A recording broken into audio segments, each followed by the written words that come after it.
So, Bill Maher recently had an interview with Ben Shapiro. And Sam Seder didn't like that too much. And he had something to say about it. Now, we'll go ahead and say, I'm not a fan of Bill Maher. I'm not. I think he flip-flops politically. I know sometimes people do change as they get older. I get it. I understand that.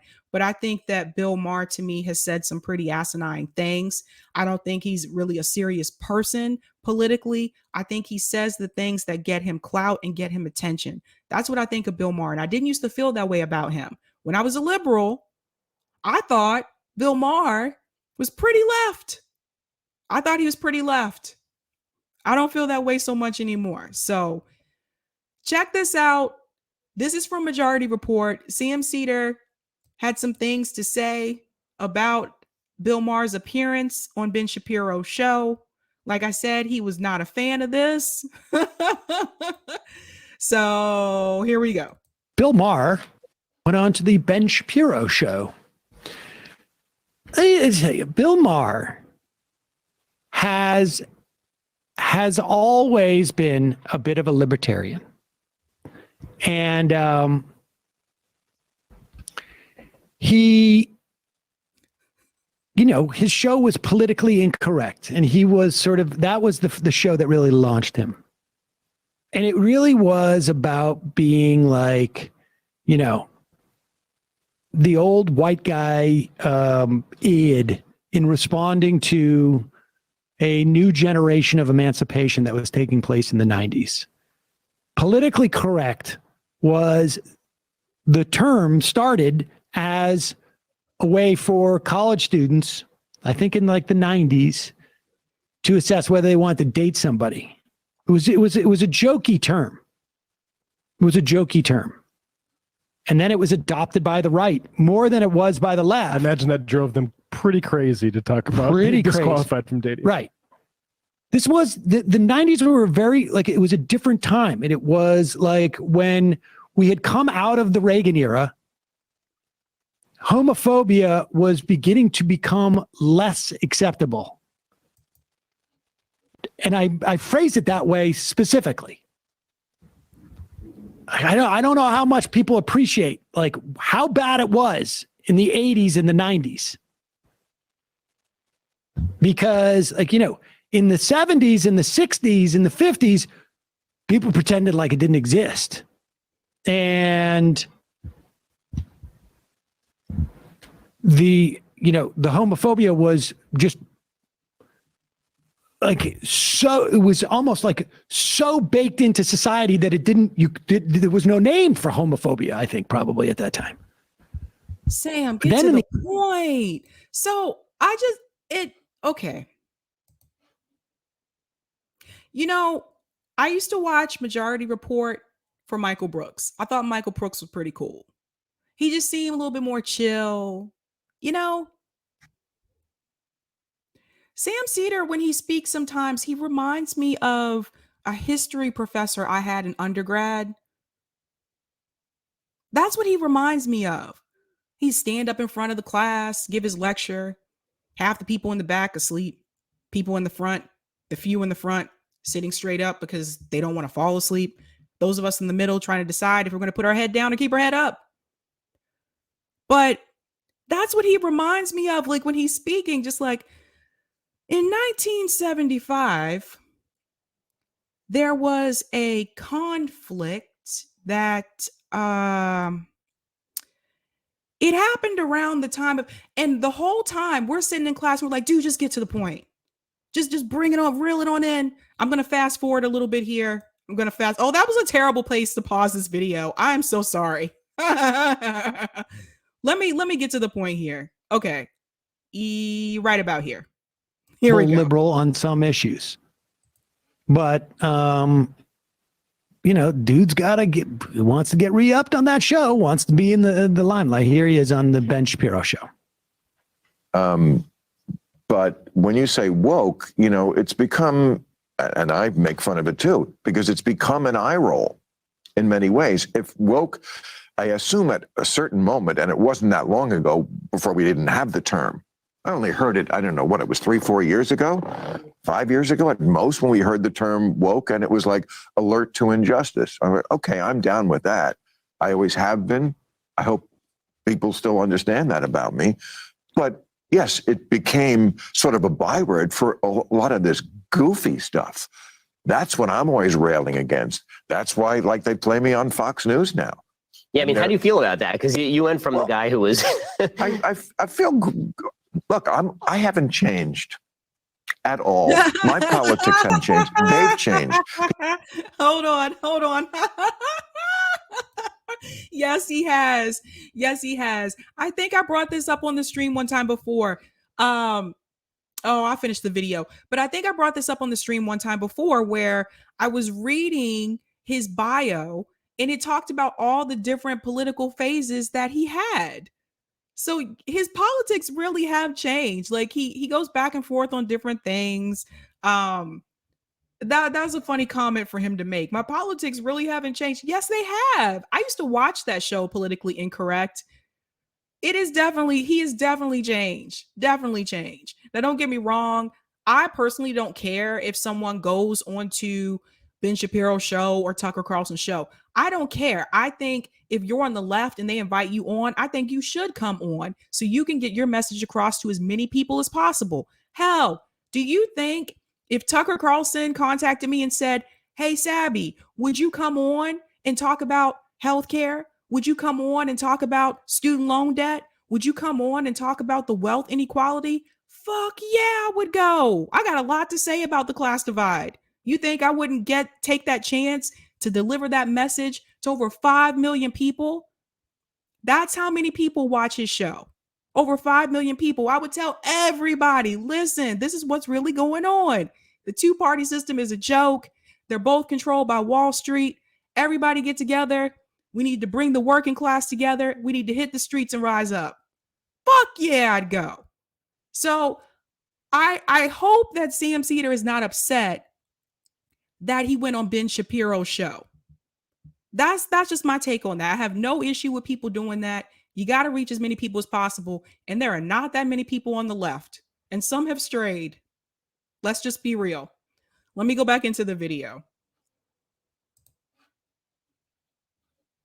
People say to me sometimes, have you changed? No. It's that 5 years ago, no one was talking about defunding the police. I never heard that phrase 5 years ago.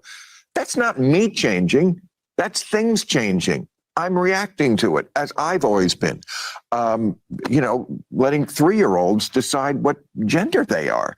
This wasn't something 5 years ago. Pause it for a second. First off, keep fighting for that injustice by protecting the police, which I think there is no possible metric in the world, no possible metric that exists that can tell you that the policing in this country has brought about justice. There's no metric. If you're talking about justice in terms of social justice, in terms of like, are there specific people who are subjected to different treatment from police? There is no possible metric. It's a big drug legalization guy. He doesn't have to go far in his canon to find this information. And oh my God, I can't believe I'm about to say this. I actually agree with Sam Seder on that point. I can't believe I actually agree with him on that point when it comes to policing. He's right about that. And you don't know how much it pains me to say that. My stomach is like doing that little turning thing that it does when I get nervous. But he's right about that. Now, I think he goes on to discuss the woke issue as well, which is what I also want to focus on. So let's listen to this as well. And if you're going to, you don't like the slogan, fine. But to pretend like I don't understand what this means or what it's about, and this is brand new and this and that, I don't know. I think there's been people who have problem with the police. Yeah, I think I remember a phrase called "fuck the police" from the 1990s. I remember a phrase like, "Hey, pigs," that type of thing. Like, that's not a new term. I don't think that was a term of endearment. All of a sudden, Like, people started disrespecting police. Yeah, that's very strange. And then No, oh my God, Ice-T. Someone let me know in the chat if I got the right Ice. I believe it was Ice-T. Didn't he have a song called Cop Killer? That was like decades ago. So I'm not sure what Bill Maher's talking about. I'm not sure. It is interesting though. I do agree with Sam's point here about the police, but it is kind of funny though, because I didn't feel like he took a strong stance when it came to defunding the police. So I don't know, bud. I don't know. I see Ice Cube and Ice-T. Too many ices. I'll look it up. this idea of like, hey, 5 years ago, the idea of letting kids choose their gender was not a thing. Do you know what else wasn't happening 10 years ago or 12 years ago? That was the right of gay people to marry. In fact, 15 years ago, you'll recall Bill Maher, or maybe it was like 16 or 17 years ago, the president of the country wanted to amend the Constitution to prevent people from marrying people of the same sex. I mean, there was a time where there was never, ever, ever, ever a black woman who sat on the Supreme Court. Stop, Oh, wait, that time Sam, is now. stop. And hopefully No, in 6 months, stop, that won't be the case. stop. Nope, you lost me there, Sam. See, now I'm gone. Now I'm gone. Now you lost me. Okay. I get what he's saying about a 3-year-old, questioning their gender. I have never been in that situation or put in that position. I don't know what that feels like. I don't know what that's like. Even if I have a friend or colleague that is transgender, I actually don't know what that experience is like. And I think that it was kind of unfair for Bill Maher to make that statement. Like, how do you know how that child feels? I watched a documentary one time where it was a little girl and she felt that way. Elementary school, very young, and her parents were trying to make her be a girl, and they were trying to make her wear dresses and all this, and she was just like, that's not who I am. And like, she just kept crying and bawling, and so finally they let her be a little boy, and she was happy. So again, I don't have kids, I have not been in that situation, but again, like, how does he know what that child feels like? So I think Bill Maher was wrong on that. Now, Sam, for Sam Seder to come, like, why did he have to throw in we've, never had a black woman on the Supreme? Gosh, damn it. I hate that. I hate it. Stop it. Stop it. Stop it. Stop it. Stop it. Because it's not just about putting a black woman on the Supreme Court. It's about putting someone on the Supreme Court that is qualified to be there and that is actually going to help the people. And the people that have been chosen by Joe Biden, by Jim Clyburn, by Lindsey Graham, if you look at their record and their history, they are no better than Kamala Harris. They have fought in their careers to help corporations, to protect corporations. They did not work for the people. They didn't help the people. And so people like Sam Seder and Joe Biden and everybody else on national television want you to buy into this virtue signaling that you should be happy they might put a black woman on the Supreme Court, and they won't even tell you what she did. And it's wrong. And I'm tired of it.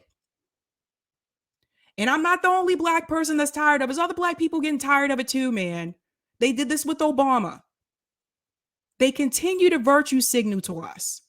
So you lost me on the black woman on the Supreme Court, Sam. You lost me on that. I'm going to go back into the video. I mean, this idea that they changed. Who's the they? Like, what is the they that's going on here? Wokeism is no different than politically correct. You had a show that was called Politically Incorrect. You've always been an ass. Now, and to some extent, he's accurate about that. But it's like the idea that like we're progressing to the point where we're getting more enlightened about things. Yeah, this reminds me of like one of the negative experiences I remember from my childhood, which is the first time I ever came across a trans person in real life, and that was sort of understood that was going on. So me and some kids in like 5th grade traveled to DC. I'm gonna fast forward here because I can never see that individual talking. So that's that. 3-year-olds, and no one is. But the idea that you can't let a 3-year-old identify, and because look, I mean, I know of instances where 3-year-olds, 4-year-olds, 5-year-olds have said to their parents, like, I want to be a girl, I want to be a boy, and then a couple years later they didn't, and a couple years later they continued. I mean, like, where's the harm in this? I think there is demonstrated harm of forcing people into these specific 2 slots, blue and pink, that we need to force, that these people want to continue forcing people into. This dude, honestly, was like, He said, they were dude. making parodies of this guy 50 years ago. In like, just listen to the song of All in the Family, right? Boys were boys and men and girls were girls, or whatever it is. What? Continue. Decide what gender they are. This wasn't something 5 years ago. Free speech, used to be a left-wing thing that we were proud and owned, and now that seems to be under attack. So again, I think I've. He's right Is there about any that. more to this? I play the next clip too. Unbelievable, this dude. Free No. speech. I can't even do some of my best material anymore. No, I'm sorry. No, Bill is actually right about that one. I just told you what's been happening to people. I told you what happened to Kim Iverson. Lee Camp told you what happened to him. Tara Reid, all these people being censored. So the free speech thing, Bill Maher, I think, is right about that. He's like, that used to be a left thing, and now it's like, now even on the left, you got people who say they're lefties trying to cancel other lefties. They don't want them to talk about stuff. It's ridiculous. It's ridiculous. We can't have a difference of opinion anymore. People want people to shut them down. It just doesn't make any sense to me. So I'm understanding both sides of this conversation. And I will give credit to where credit's due. I think Bill Maher is right on that issue when he's talking about the free speech issue. So let me go back in. See, he said, dude. On the climate change thing, if the proposals were for seawalls from the Republican Party and not this snowball means there's no global warming, then you'd be then you'd be in the ballpark. Yeah, I also think we could lead more. I'm maybe I'm wrong, but I do think if we took the lead, if we planted our flag on the ground and said we're doing this, I think you can get people. I think you can shame people a little bit. Now I understand it's very hard to. Can you still use the term third world, or is that bad? I do. I mean, that's right. Are we talking about okay, well, it's bad. Developing world. Which nation are we talking about here? Are we talking about nations that where people are burning dung for fuel? Because, I mean, Right. by the way, we should mention that when it comes to green energy, it's very easy for first world people to care a lot about solar panels. But when Right. you're burning dung for Yep. fuel in Africa, That's true. that makes it very, very difficult for you to care. But what I'm saying is third Uh-oh. world, okay, places that have not had air conditioning, places that have not had cars. Okay, and now they finally are getting them. Mhm. It's very hard to say to them, look, we've been enjoying these things for quite a long time now. You stop that right now. Wait a minute, Bill. There's places right here in Boston that don't have air conditioning. That probably wasn't a good example. There's places when I lived in New York, there's buildings in New York that didn't have air conditioning. There were buildings in DC that didn't have air conditioning. So maybe use a different example, but not that one. I'm just saying, oh, don't get me started on the AC. Don't do it. Don't do it. You, no, bad timing. Yeah. Bad timing for you. You have to forego these things. Yeah, so I take your point. It's going to be very hard for India and China, but I mean, they're not stupid. I mean, they must understand that what good is it to win the economic race if you can't breathe? I Well, mean, but I the think- air in Beijing, don't they sometimes have to like take drastic measures Oh, yeah. because you can't breathe there? Well, then the nice thing about being a communist dictatorship is that a few more people die, what's a few more beans, more or less, is the nice thing about being a. What the hell are these guys talking about? They're just like completely gone off the rails. They're trying to agree, even though like Bill Maher supposedly has a different position on This is what's climate so change. gross about this interview. Okay. This is so much of like Bill Maher basically saying like, my audience has just completely dropped out. And that's fine. Look, we go through ebbs and flows with our audience on this program. Do you guys think that Sam wanted to be in that interview with Ben instead? Let me know. Let me know. Let me know, guys. Let me know. Like, honestly, I don't care that, that he's talking to Ben Shapiro, but Sam seems to be really bothered by this, really bothered. And one thing I forgot to mention that I do want to bring up, it's really interesting in reference to the virtue signaling, because Sam Seder brought that up, not me. That was really interesting that he brought up the black woman on the Supreme Court thing, and he brought up the whole policing issue and how it affects certain people more than others, because through all of his statement there, this the same person that didn't want to debate a black commentator. Don't want to debate Nick on RBN. Don't want to debate Nico House. What? Those coastal elites, man. Those coastal elites. Oh my God. I'm gonna write a book about that one day. The liberal coastal elites. The ones that pretend that they care when they really don't. They really don't. Any chance they get, they'll hold a black person back. What? Let's go back in. What happens? But he is so desperately trying to cater to a different audience that he is sitting across from someone who represents fundamentally, if there is one thing that has been Bill Maher's bailiwick over the 15, 25 years that he has been in a political social commentator, if there is one thing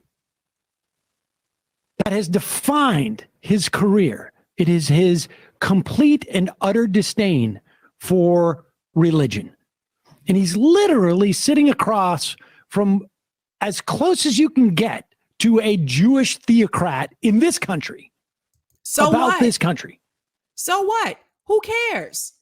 Who cares? This is something that I tell you guys often on this show. I think we need to talk to people that we don't agree with. How boring is it if I bring on people that agree with me on everything all the time? You need to talk to people that have different political ideologies than you, that have a different religion than you. You need to talk to people that don't agree with everything that you agree on. What's wrong with that? So what? Who cares? I don't care. Bill Maher doesn't like religion. Okay, cool. That means he can't talk to Ben Shapiro on anything, about anything. That's a bit much, right? That's a bit much. This is why we can't come together in this country and like actually fight. This is why we can't come together and actually lead some type of a movement, because you have people in this space that only want people on the left to stay on the left and only talk to people on the left. And if you're right, stay on the right and only talk to people on the right. And for those of you in the middle, you're just screwed. That's a big problem. How will you ever know if you have certain issues that you do agree on with someone on the other side if you don't talk to them? Guys, I worked in education. I was an academic advisor. I had to talk to everybody. I had to talk to students that were Trump supporters. I had to talk to students that liked Joe Biden. There were very few of those, though. I had to talk to people that didn't agree with me politically. They didn't agree with me when it came to religion. They didn't agree with me on some racial issues. But as an academic advisor, I had to talk to everyone who came through my door. Do you see what I mean? So I just think he's really angry that Bill Maher went on there and he's not on there. Just let it go, bro. Let it go. Really? You should be able to talk to anybody. You should be able to talk to anyone. I told you guys this before. Everyone that comes on here, I don't agree with on everything. I may not even agree with them on half of the things that they talk about. Doesn't mean I'm not going to talk to them. Let's pop out of this video. I'm going to leave Sam's face like that. Let's go. Let's go. So, yeah, like, that's my thing. Like, I understand where both sides were coming from, but to me, it just kind of came across that he was more upset that he went onto that show. Now, they brought up the message of woke, and I do want to bring up the definition of woke because I feel like this term has been co-opted and it's been changed into so many different things. Anything is woke now. So let's go ahead and bring up that definition of woke. This is the definition of woke, the original definition. Woke. Here we go. Not the verb. We are looking at the adjective, which is what we're referring to here. Having or marked by an active awareness of systemic injustices and prejudices, especially those related to civil and human rights. That's it. That is actually the definition of woke. Somehow along the way, it has been co-opted and people tend to apply this to anything, any little thing and say, oh God, it's woke, run away. Oh no, that's woke. Don't do that. Oh my God, don't talk about race. That's too woke. Geez, don't talk about your religion. How dare you bring up transgender? That's too woke. It's too woke, woke, woke, woke. This is what happens when liberals co-opt terms. This is what happens when the Democratic Party co-opts terms. And a good example of this, Black Lives Matter. Look how watered down and commercialized that became after Democrats got a hold of it.